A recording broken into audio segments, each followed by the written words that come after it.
चलो बच्चों, तो आज हम लोग अकाउंट में चैप्टर नंबर 6 कंटिन्यू करते हैं, रिटायरमेंट और डेथ ऑफ अ पार्टनर। देखो, इस चैप्टर में हमने फाइनल एक्सरसाइज का क्वेश्चन नंबर 5 और 6 समझा था ना।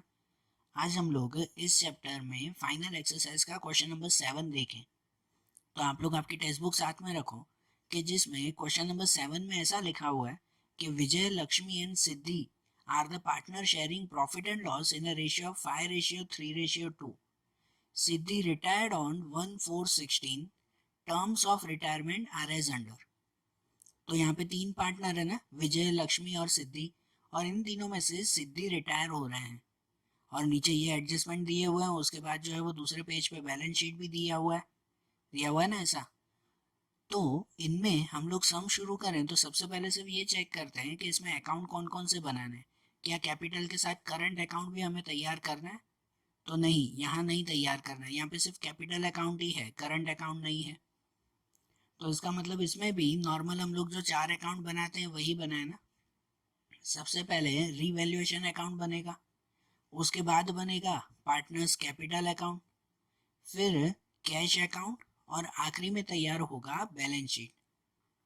ऐसे ही तैयार हो जाएंगे ना।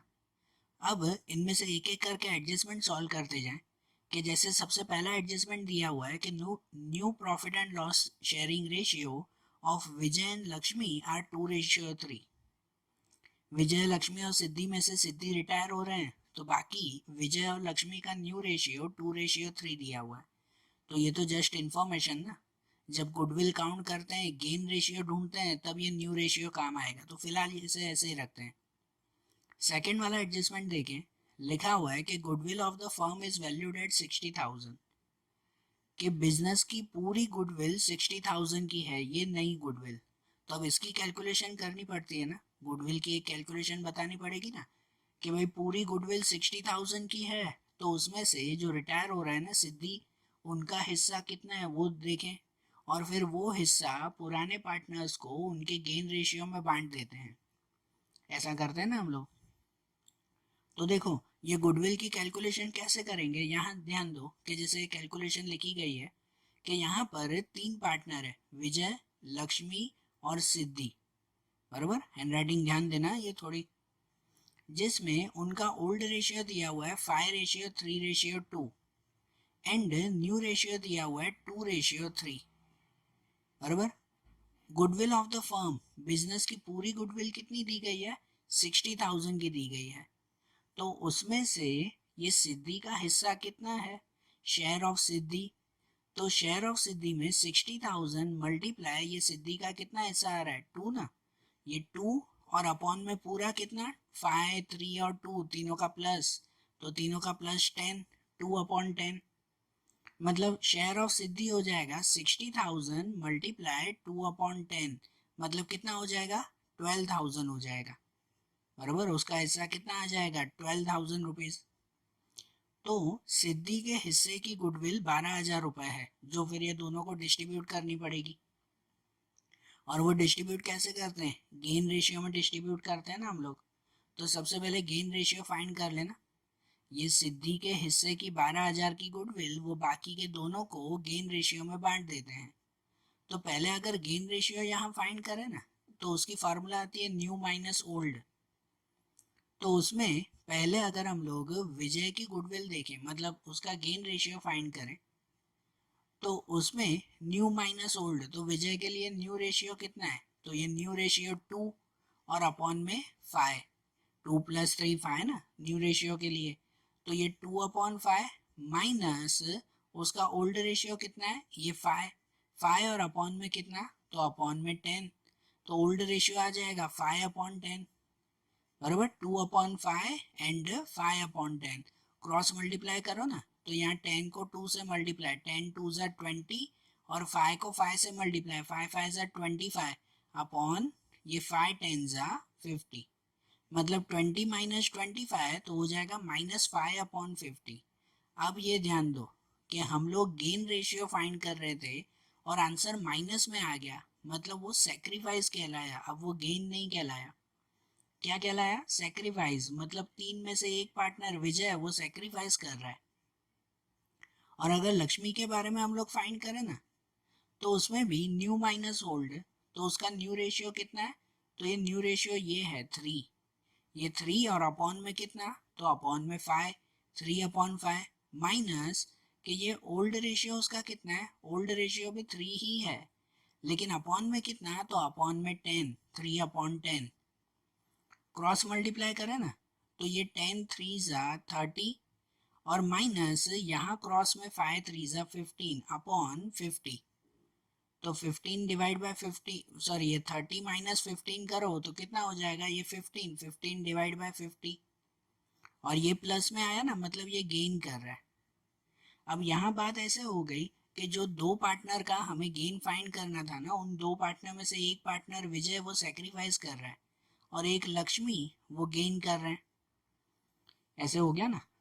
तो इसमें हमने जो है वो स्टार्टिंग में एक रूल लिखवाया था, ये चैप्टर जब शुरुआत की थी तो उसमें स्टार्टिंग में एक रूल लिखवाया था कि अगर गेन फाइंड करते वक्त अगर कोई पार्टनर सेक्रीफाइस करता हो तो फिर उसके लिए एक अलग रूल आता है। आपको ये रूल लिखवाया था कि अगर कोई सेक्रीफाइस कर रहा हो ना तो फिर ऐसे करते हैं, जैसे एक जर्नल एंट्री की तरह रूल समझे हम लोग।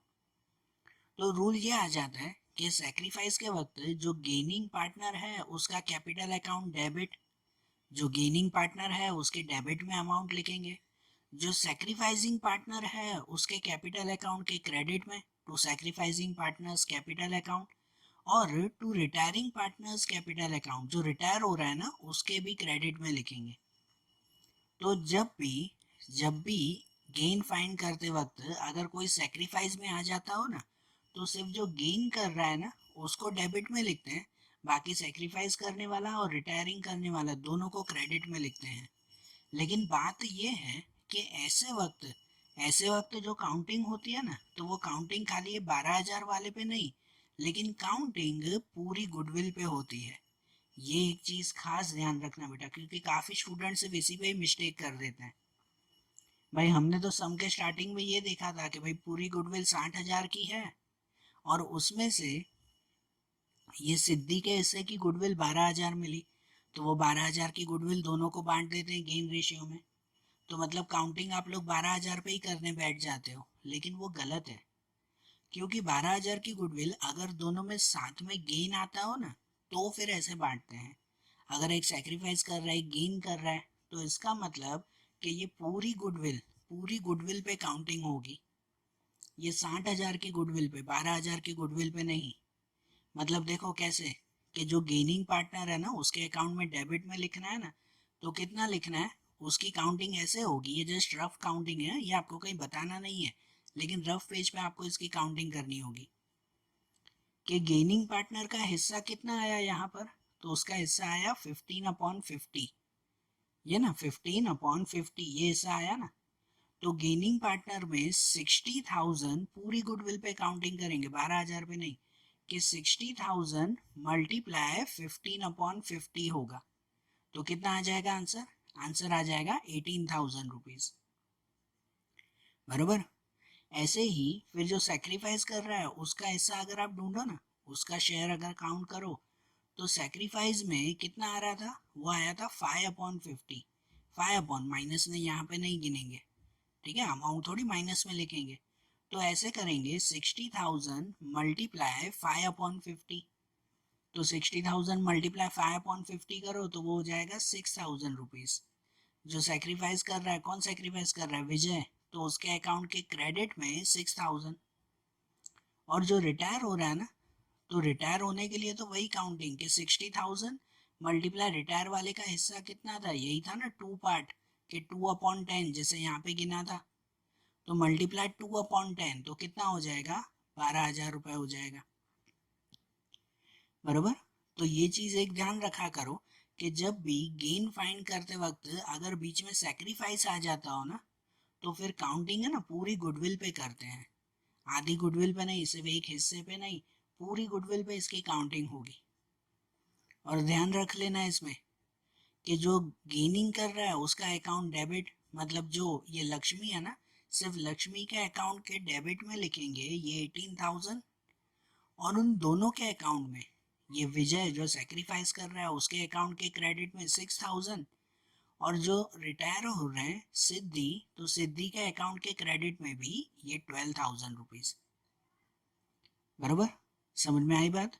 तो देखो इसकी एंट्री हम लोग पार्टनर्स के कैपिटल अकाउंट में करें। तो देखो कैपिटल अकाउंट में जाते हैं और कैपिटल अकाउंट में इनकी एंट्री करें कि जो गेनिंग कर रहे हैं लक्ष्मी, हमने काउंटिंग की ना, तो उसके डेबिट में लिखेंगे ये प्रीमियम ऑफ गुडविल कितना, तो 18,000 रुपीज जो हमने काउंट किया आगे। और उसके बाद जो सेक्रीफाइस कर रहे हैं उसके अकाउंट में क्रेडिट, सेक्रीफाइस कौन कर रहे हैं, विजय, तो उसके अकाउंट के क्रेडिट में लिखेंगे प्रीमियम ऑफ गुडविल 6,000। और जो रिटायर हो रहे हैं उसके अकाउंट में भी क्रेडिट, कि रिटायर कौन हो रहे हैं, सिद्धि, तो उसके अकाउंट में भी क्रेडिट में लिखेंगे 12,000 रुपीज। बरोबर। और हमेशा हमेशा एक क्रॉस चेक ऐसे किया करो ना कि डेबिट और क्रेडिट में हमेशा इक्वली आने चाहिए, कि यहाँ डेबिट में अगर 18,000 हो रहा है तो क्रेडिट में भी 6 + 12 18,000 ही होगा ना। बराबर ना, कोई भी ऐसी एंट्री में, गुडविल की एंट्रीज में, तो डेबिट और क्रेडिट में इक्वली बैठना चाहिए, मतलब आपने काउंटिंग बरोबर की है ऐसा। ठीक है, ये गुडविल की एंट्री हो गई, यही एक मेन एंट्री होती है ना, गुडविल की एंट्रीज हो गई। अब बाकी के एडजस्टमेंट लाइन टू लाइन पूरे करें, मेन तो ये एंट्री कंप्लीट हो गई। अब देखो, अब जो है वो थर्ड वाला एडजस्टमेंट देखें टेक्स्ट बुक में कि market value of investment is 40,000, Siddhi will take over investment at this value, कि इन्वेस्टमेंट की मार्केट वैल्यू अब 40,000 हो गई और वो अब सिद्धि लेके जाएगी। अब आपकी बैलेंस शीट में देखो कि बैलेंस शीट में इन्वेस्टमेंट कितना है, तो इन्वेस्टमेंट 60,000 है, लेकिन अब उसकी नई वैल्यू 40,000 हो गई, नई वैल्यू 40,000 हो गई, और वो 40,000 अब वो कौन, सिद्धि लेके जाएगी। तो मतलब अगर वो सिद्धि लेके जा रही है तो पहली एंट्री तो यही कैपिटल अकाउंट में ही आएगी ना, वो लेके जा रही है मतलब उसके डेबिट में लिखेंगे यहाँ पर, सिद्धि अकाउंट के डेबिट में लिखेंगे यहाँ इन्वेस्टमेंट, तो इस तरह से लिखें कि यहाँ पे इन्वेस्टमेंट, ये शॉर्ट में ही लिखा कि इन्वेस्टमेंट सिद्धि में लिखेंगे 40,000 रुपीज। ठीक है, अब ये एडजस्टमेंट है तो उसकी दूसरी एंट्री चाहिए ना, तो दूसरी एंट्री की काउंटिंग समझो कैसे करनी है हमें, कि यहाँ इन्वेस्टमेंट पहले जो है वो 60,000 का था, बैलेंस शीट में लिखा हुआ है ना, यहाँ रफ में लिख रहा हुआ कि बैलेंस शीट में ऐसे लिखा हुआ है कि इन्वेस्टमेंट 60,000 का था, लेकिन सिद्धि उसे लेके गई 40,000 रुपीज में, मतलब एक्चुअली 20,000 का लॉस हुआ। 20,000 का लॉस ना, और जो लॉस होता है तो उसे हम लोग कहाँ पे लिखते हैं, तो उसे लिखते हैं रीवैल्यूएशन अकाउंट में। लेकिन लेकिन जो हर सम में मैंने आपको बताया है कि जब भी इन्वेस्टमेंट पे कोई लॉस होता हो ना, तो एक बार बैलेंस शीट में देखा करो कि क्या इन्वेस्टमेंट का फंड हमने रखा है कोई फंड, है ना, रिजर्व या फंड कुछ होगा ना, तो इसमें है ना इन्वेस्टमेंट फ्लक्चुएशन फंड 15,000 रुपए, है कि नहीं। ये इन्वेस्टमेंट फ्लक्चुएशन फंड क्यों रखते हैं, कि इन्वेस्टमेंट में कोई भी तरह का नुकसान हो तो उसी में से ही भरपाई करेंगे। तो यहाँ इन्वेस्टमेंट में 20,000 का नुकसान हो रहा है, लेकिन उस 20,000 में से 15,000 हमने पहले ही अलग करके रखे हुए हैं, मतलब वो 15,000 उसमें से भरपाई हो गए, उसमें से एडजस्ट हो गए, तो बाकी नुकसान हमारा सिर्फ 5,000 का हुआ।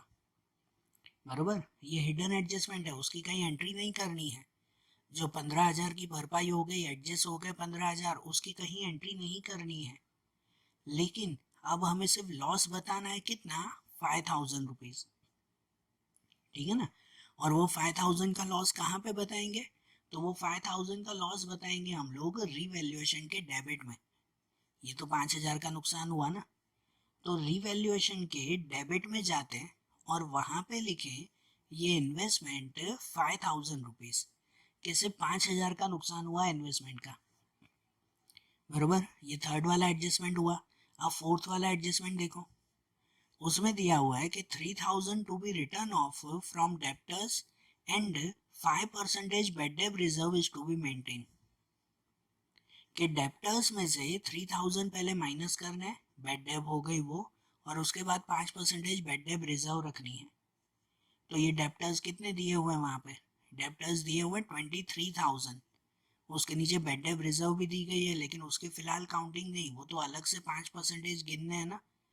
तो इसीलिए ये डेप्टर्स पर हम लोग काउंटिंग करेंगे कि डेप्टर्स 23,000 दिए हुए हैं, उस पर बैड डेट भी काउंट करेंगे, फिर बैड डेट रिजर्व भी।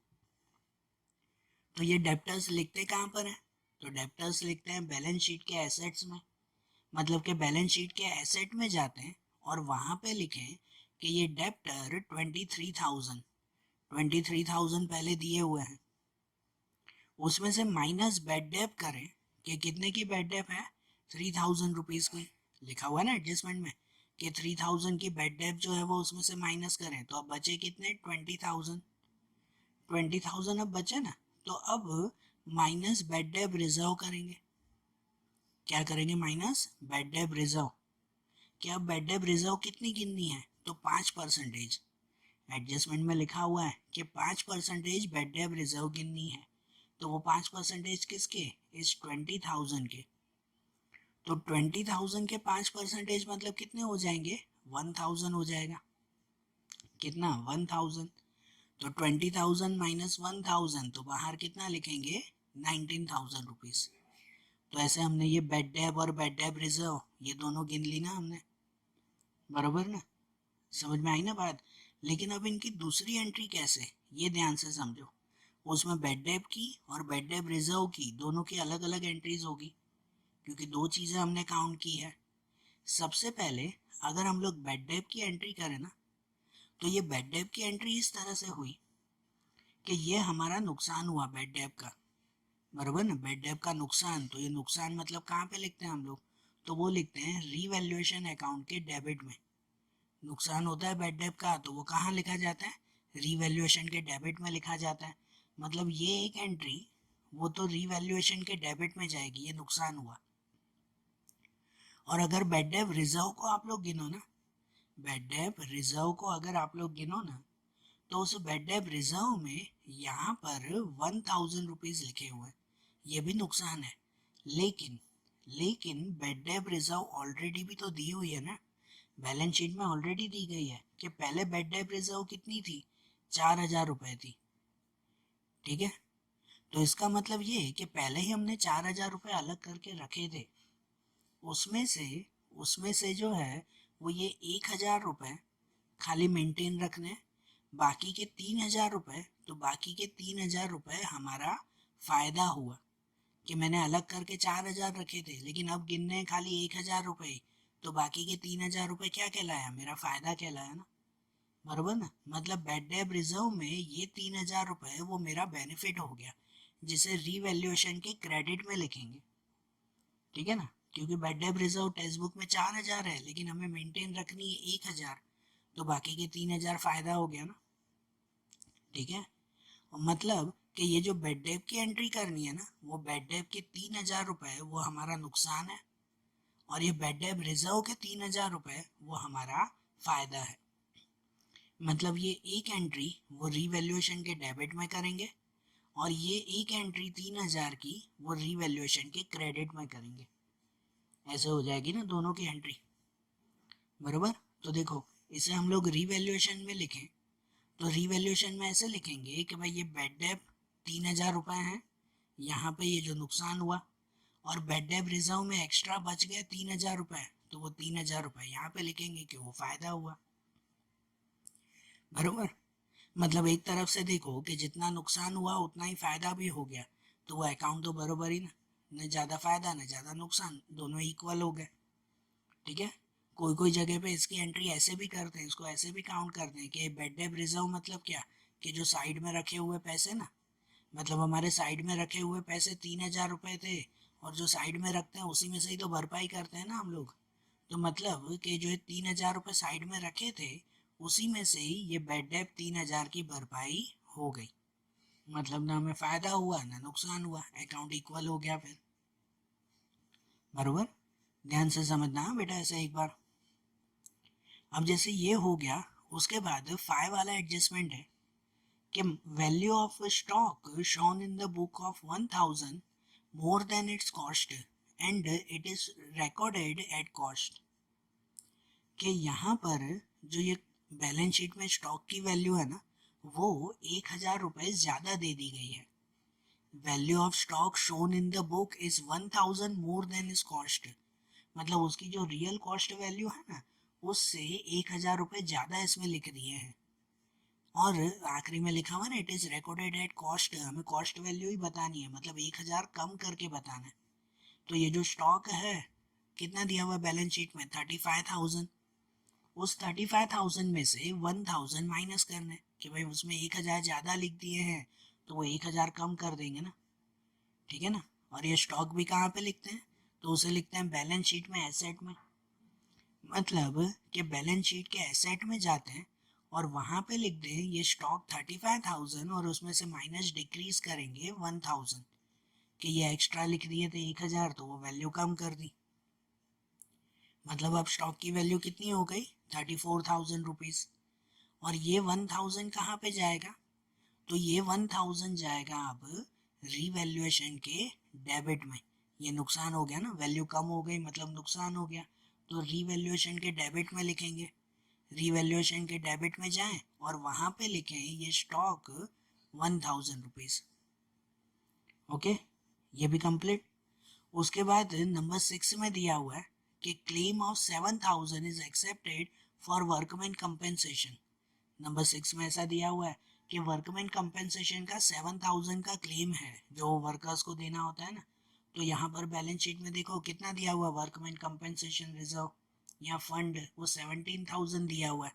इस 17,000 में से 7,000 वर्कर को देने हैं और बाकी के 10,000 क्या करते हैं, तो बाकी के 10,000 वो तीनों पार्टनर को बांट देंगे ना, सभी पार्टनर्स को बांट दिए जाएंगे ना। वो बाकी के जो 10,000 बचे, जितना नुकसान होता है उतनी भरपाई करते हैं, जो नहीं हुआ तो वो बाकी का बांट देते हैं, बराबर ना। तो ये जो 7,000 रुपये हमें देने हैं उसे कहाँ लिखेंगे, लायबिलिटी में, बैलेंस शीट की लायबिलिटी में लिखेंगे उसे। तो बैलेंस शीट की लायबिलिटी में जाएं और वहाँ पे लिखें claim of workman compensation reserve. ये क्लेम लिखेंगे कितना, 7,000 रुपीज़, 7,000 रुपये का ये क्लेम लिखा। और बाकी के जो 10,000 रुपये हैं वो पार्टनर्स कैपिटल अकाउंट के क्रेडिट में बांट देंगे। 17,000 में से 7,000 यहाँ दिए और बाकी के 10,000 को बांट दिया जाएगा। और वो बांटेंगे कैसे, ओल्ड रेशियो में, 5:3:2। फिर कैसे बांटते हैं वो ध्यान है ना, कि जो 10,000 रुपये बच गए उस 10,000 को एक बार 5/10 से मल्टीप्लाई, 5:3:2 करना है ना, तो 5/10 से मल्टीप्लाई, एक बार उसे फिर दूसरा करेंगे तो वो 3/10 से मल्टीप्लाई करेंगे, और एक बार इसी 10,000 को 2/10 से मल्टीप्लाई करेंगे। तो ऐसे तीनों में बांट दिया जाएगा ना, ठीक है। तो देखो कैपिटल अकाउंट के क्रेडिट में जाते हैं और वहां पे लिख दें ये वर्कमैन कंपेंसेशन रिजर्व, 10,000 बाकी का तीनों को बांट दें, इसको 5,000, इसको 3,000, इसको 2,000 रुपये, ठीक है। ये भी हो गया। अब उसके बाद नंबर 7 वाला एडजस्टमेंट है कि 12,000 to be paid to Siddhi immediately, कि जो वो सिद्धि रिटायर हो रहा है ना उसको 12,000 रुपये इमीडिएटली उसी वक्त कैश देने हैं। ये तो हमने कल भी बताया था कि जो पार्टनर रिटायर होता है ना उसके आखिरी में ये एंट्री करते हैं कि उसको कितने पैसे दे रहे हैं और कितना बाकी का लोन बना के रखते हैं। तो रिद्धि के जितने भी सिद्धि के जितने भी रुपए निकलेंगे ना उसमें से 12,000 रुपये उसको उसी वक्त कैश में दे देंगे और बाकी के रुपए हम लोग लोन बना के रखेंगे कि वो अभी नहीं, वो उसको बाद में देंगे। तो मतलब ये 7 वाला एडजस्टमेंट तो आखिरी में होगा, जब सब काउंटिंग करेंगे ना तो उसके एंड में ये होगा। तो एडजस्टमेंट सब हो गया, तो अब पहले बैलेंस शीट की चीज़ें लिखते जाएं। बैलेंस शीट में सबसे पहले कैपिटल अकाउंट दिया हुआ है तीनों का, तो वो कैपिटल अकाउंट यहीं लिखेंगे ना, कैपिटल अकाउंट में बाय बैलेंस करके, ये बैलेंस करके तीनों में बैलेंस लिखा जाएगा। तो यहाँ पर ये बैलेंस लिख दें कि बैलेंस ब्रॉड फॉरवर्ड, विजय में 85,000, लक्ष्मी में 64,000, सिद्धि में 71,000, ऐसे लिख देंगे तीनों को। उसके बाद दूसरा इन्वेस्टमेंट फ्लक्चुएशन फंड, तो वो तो कर दिया हमने। वर्कमैन कंपेंसेशन फंड वो भी यहाँ बांट दिया। उसके बाद क्रेडिटर्स, तो क्रेडिटर की एंट्री नहीं की है वो लिखेंगे ना। क्रेडिटर्स कहाँ लिखते हैं, यहाँ नहीं, वो लिखते हैं बैलेंस शीट में, बैलेंस शीट की लायबिलिटी में। तो बैलेंस शीट की लायबिलिटी में जाएं और वहाँ पे लिखें कि ये क्रेडिटर 56,000 रुपीज़।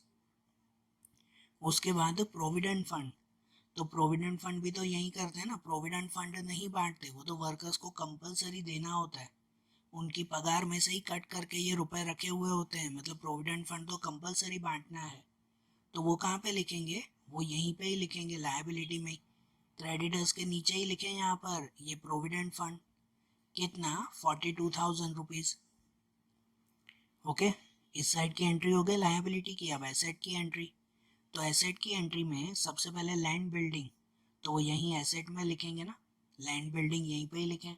तो ये स्टॉक के नीचे लिखेंगे यहाँ पर लैंड बिल्डिंग कितनी है, 1,30,000 रुपीज, बराबर। उसके बाद मशीनरी कितनी है, मशीनरी तो 70,000 की, तो ये मशीनरी भी यही लिखेंगे ना लैंड बिल्डिंग के नीचे, तो उसके नीचे ही लिखें ये मशीनरी 70,000 रुपीज।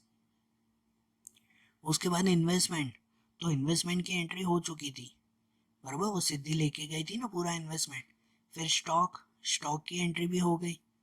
डेप्टर्स, डेप्टर्स की एंट्री भी हो गई। बाकी क्या बचा, कैश अकाउंट, तो वो कैश अकाउंट कहाँ लिखते हैं, जो हमने कैश अकाउंट बनाया है उसके स्टार्टिंग का बैलेंस ये लिखेंगे ना।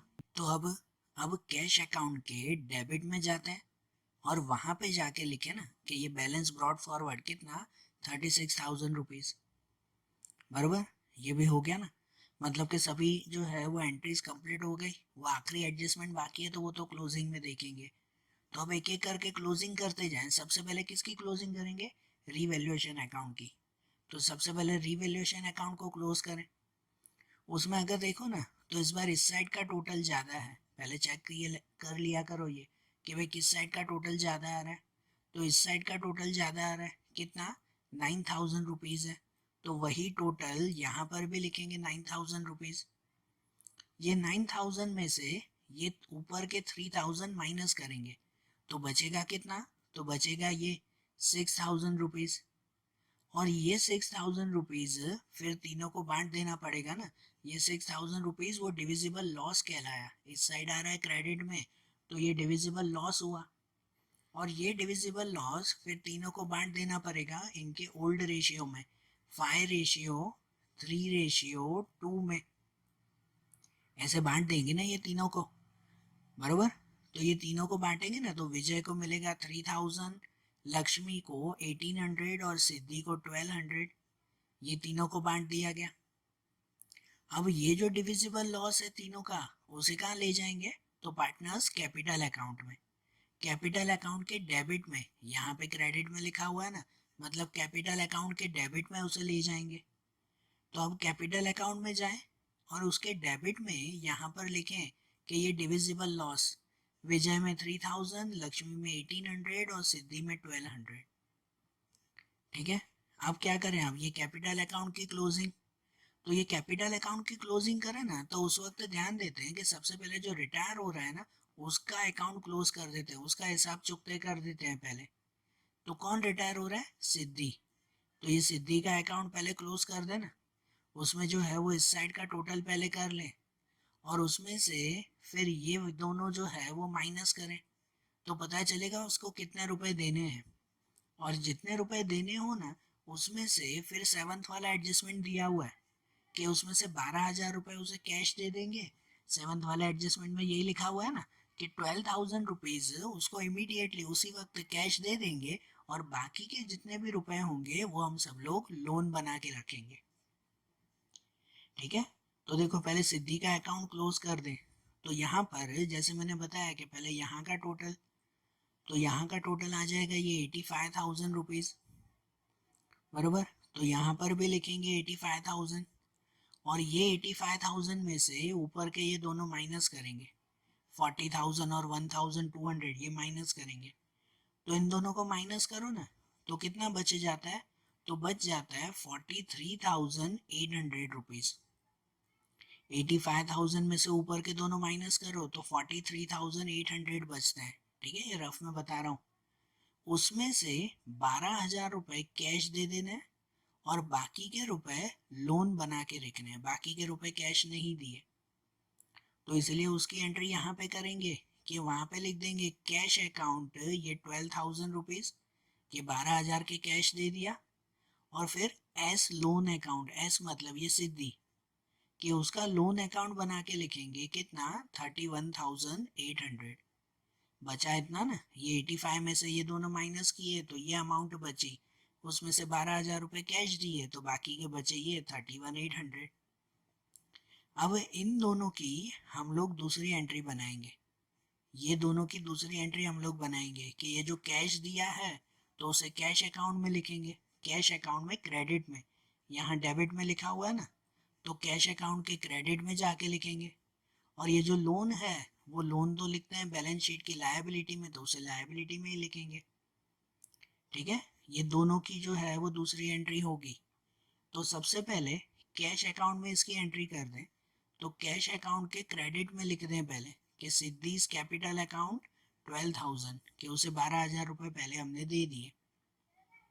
और दूसरी एंट्री जो लोन की रखी है वो बैलेंस शीट की लायबिलिटी में, बैलेंस शीट की लायबिलिटी में जाते हैं और वहां पे लिख दें सिद्धीज लोन अकाउंट 31,800।